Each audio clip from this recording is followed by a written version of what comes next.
దుర్మార్గమైన ఘటన జరిగింది. దీన్ని ఇప్పటికే అభ్యుదయవాదులు, మేధావులు, హేతువాదులు అందరూ ఖండించారు. చాలా వివరంగా నోటు కూడా పెట్టడం జరిగింది. ఇప్పుడు దేశంలో జరుగుతున్న పరిణామాలను కనుక మనం జాగ్రత్తగా పరిశీలిస్తే రామరాజ్యం అనేది ఇంతకుముందు మన మిత్రులు చెప్పినట్టుగా రామరాజ్యం అనేది కొనసాగుతుంది. అయితే ఇప్పుడు ఈ మధ్య కాలంలో దానికి బీజేపీ ప్రభుత్వం వచ్చిన తర్వాత మరింత ఏమంటాం దాన్ని పదునెక్కింది, ఇంకా ఎక్కబోతుంది. ఇది ప్రస్తుతం కనపడుతున్న పరిస్థితి.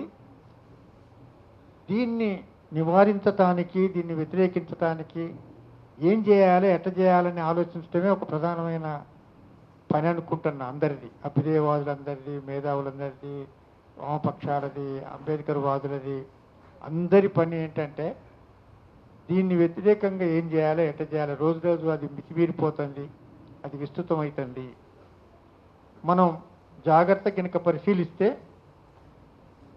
రామరాజ్యం రౌడీమూక, మన రామరాజ్యం రౌడీమూక ఒకటి తయారవుతుంది.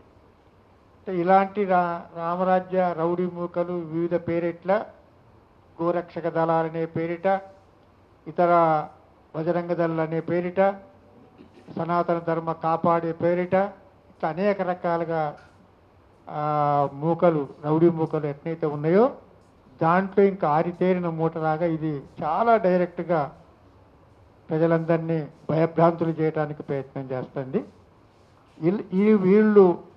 వీళ్ళకి రహస్య దళాలు కూడా ఉంటాయి. అలాంటి వాళ్ళే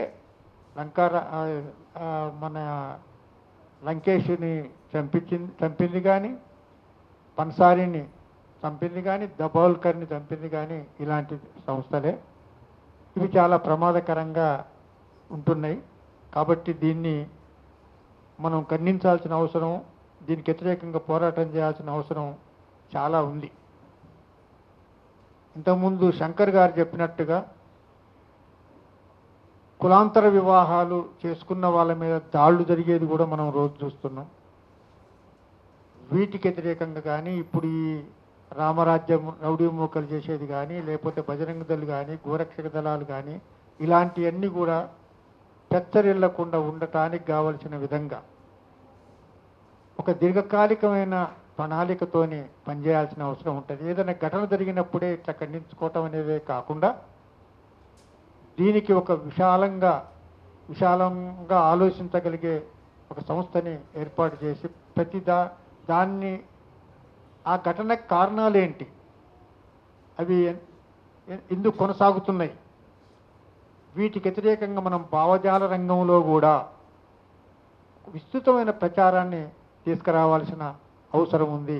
చాలామందికి అసలు రామరాజ్యం అంటే ఏంటో, మనువాదం అంటే ఏంటో, బ్రాహ్మణిజం అంటే ఏంటో ఇవి తెలవకుండా కూడా ఉన్నవాళ్ళు చాలామంది ఉన్నారు.